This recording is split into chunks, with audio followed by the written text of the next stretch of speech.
Assalamualaikum warahmatullahi wabarakatuh. Kembali lagi di 5 menit politik, berpolitik dengan akal dalam 5 menit.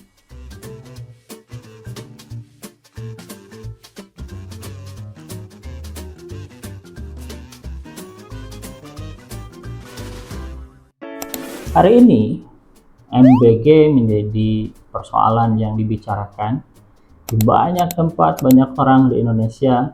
Kenapa? Karena kepala BGN-nya dicopot oleh Prabowo dan kemudian diganti. Setelah itu kemudian kepala BGN yang dicopot dipanggil, ditangkap oleh kejaksaan dan kemudian menjadi tersangka korupsi. MBG ini penting.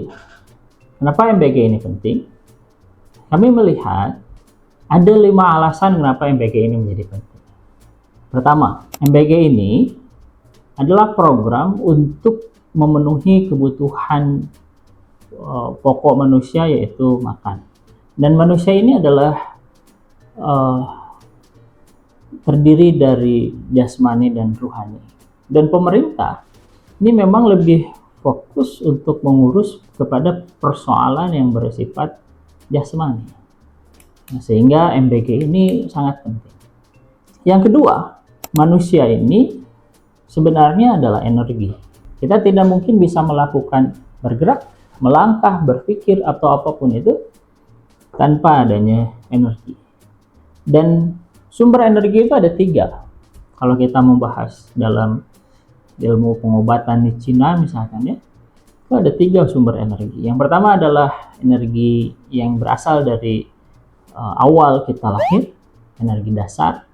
Yang kedua adalah energi yang berasal dari makanan, dari nutrisi, dan yang ketiga adalah energi yang berasal dari udara. Artinya MBG ini sangat penting karena akan menentukan energi kita sebagai manusia. Karena itulah MBG ini harus memperhatikan ibu hamil ya, dan menyusui. Kenapa? Karena itulah energi pertama kali yang dimiliki oleh manusia. Energi dasar ketika manusia dilahirkan. Itu yang kedua. Yang ketiga, MBG ini terkait dengan kebutuhan yang bersifat rutinitas ya, dari kehidupan manusia, makan. Berbeda dengan sandang, berbeda dengan papan, yang itu tidak setiap hari. Tapi MBG, gizi, makan, ini terkait dengan kebutuhan yang sehari-hari yang terus dilakukan oleh manusia. Sehingga program pemerintah dalam hal MBG ini akan membuat masyarakat menjadi lebih dinamis dalam hal hubungan di antara masyarakat. Juga dampaknya bisa langsung segera dilaksanakan dan dirasakan oleh masyarakat. Kenapa menjadi penting? Karena sifatnya yang langsung bisa dirasakan dan bagian dari rutinitas kehidupan sehari-hari. Yang keempat, gizi. Nah, ini menjadi sangat penting di tengah kondisi saat ini, di mana banyak makanan ya, murah tapi tidak bergizi. Maksudnya bagaimana? Misalkan kita ambil contoh susu. Kita sering melihat seorang ibu memberikan susu kental manis ya ke anak bayinya. Padahal itu sebenarnya bukan susu. Itu kental manis, itu gula. Tapi itu kenapa diberikan? Karena itu murah. Dan itu bisa diminum dan disukai oleh anak-anak. Tapi apakah itu bergizi? Enggak. Dan itu menjadi pola konsumsi masyarakat sehari-hari.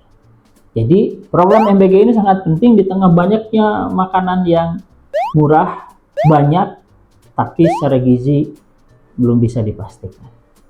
Yang terakhir, yang kelima, makanan ini akan membentuk karakter dan sifat manusia. Ketika kita berbicara Indonesia Emas 2045, maka karakter dan sifat seperti apa yang akan dibangun. Dalam kajian antropologi manusia itu akan sangat terkait dengan apa yang dimakannya, rasa apa, terkait dengan suhu, dan seterusnya. Sehingga MBG ini harus dilihat dalam perspektif jangka panjang untuk membangun satu generasi. Dan karena itu harus dilaksanakan dengan serius, tidak dikorupsi. Tata laksananya harus betul-betul baik. Jangan serakah, karena seisi bumi tidak akan cukup untuk orang yang serakah. Kembali lagi di 5 menit politik berikutnya.